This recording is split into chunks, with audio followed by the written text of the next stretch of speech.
Hi, today is Sunday the 27th, and this is the weekly recap and look ahead on our Rhino Trades. We start here with the October trade. It's doing okay. We have about 0.08 gamma.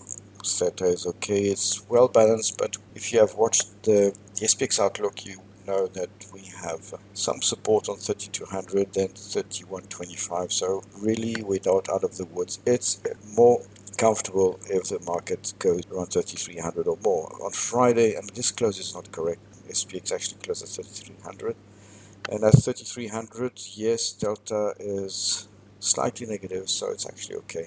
That said, the market is likely to fall again, or at least drift down, and 3200 is the next target. So this trade is okay. 19 days or 18 days tomorrow Monday, so about 2 weeks to go. T plus 0, T plus 1, T plus 2, which is plus 2 is in 12 days time. Volatility being high, it is a little bit squashed. It should be higher than that.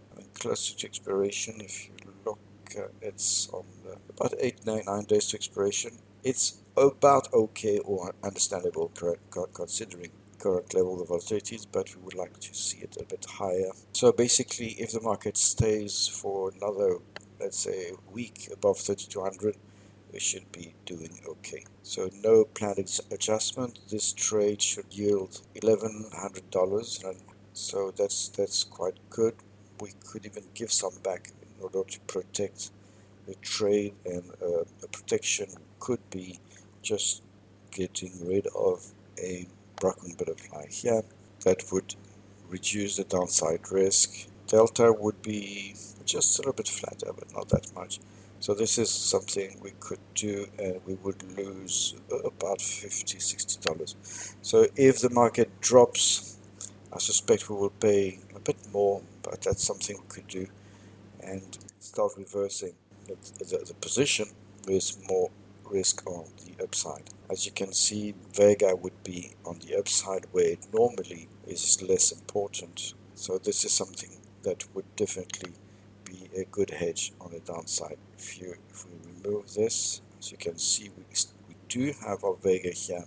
So the trade is fairly okay. If the market drops, we should not have too much of a T plus 0 sinking. Right, so that's it for October. If we can get about $1,000, that would be good. And now let's have a look at November. November is fine, very well positioned. In this instance, if the market drops to 3200, we should be doing still okay, even 3125. So really, this one is better armed against a market fall. We're using limited capital, 11K. So instead of rolling back if the market falls, we would use that rule that if the market passes the lowest shorts, we adjust regardless of delta. So the lowest shorts are on 30.50, and on 30.50 I would probably add another set of butterflies here. Right, so this one doesn't need any maintenance. We can look at the trade log with virtually nothing on this one. I just added one broken butterfly of the same white size placed on 3125 and 3225. And I also moved the call grid spread closer. It was initially on 3725, 3750, and now it's 3675, 3725.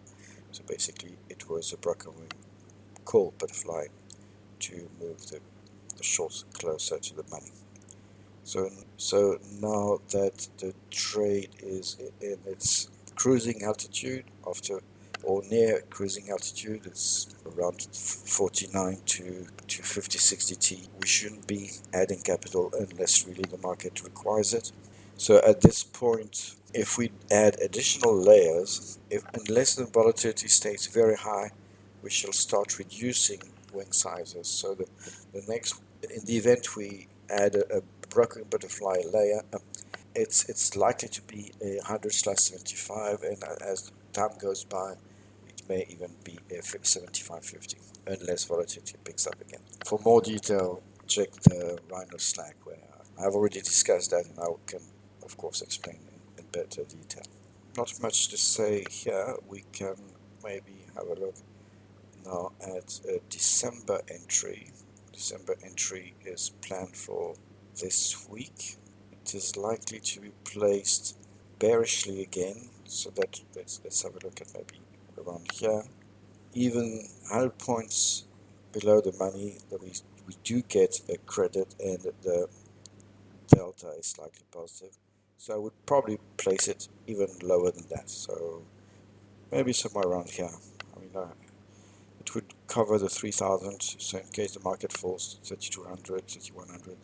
So that could be all right. And let's not forget that we can also get some negative delta with the yes with the help of CCS.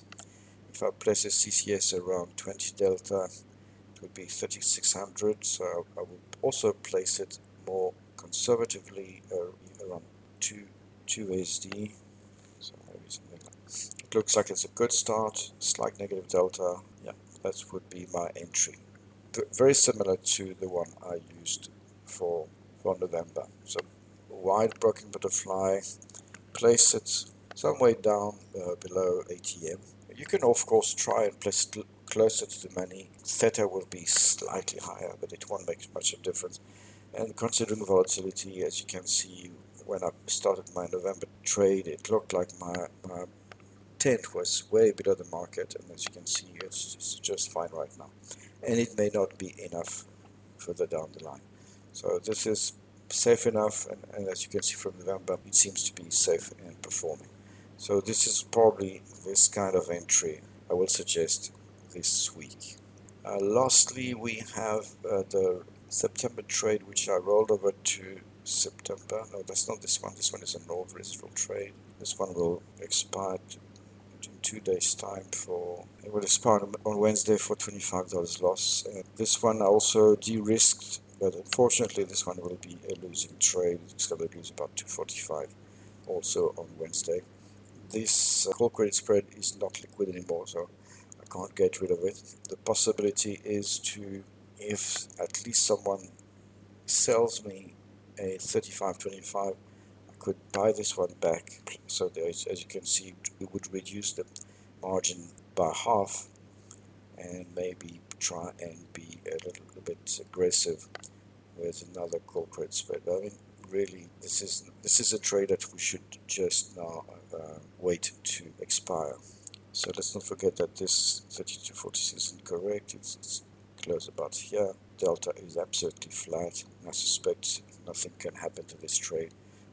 Even if the market now drops to 3,200, it shouldn't affect it anymore. So this trade should normally be able to expire quietly. Of course, when the market is in backwardation, volatility is high, we have to be careful. So I shall be careful. And if I can, I will also try and close this one. This is only it's about $1.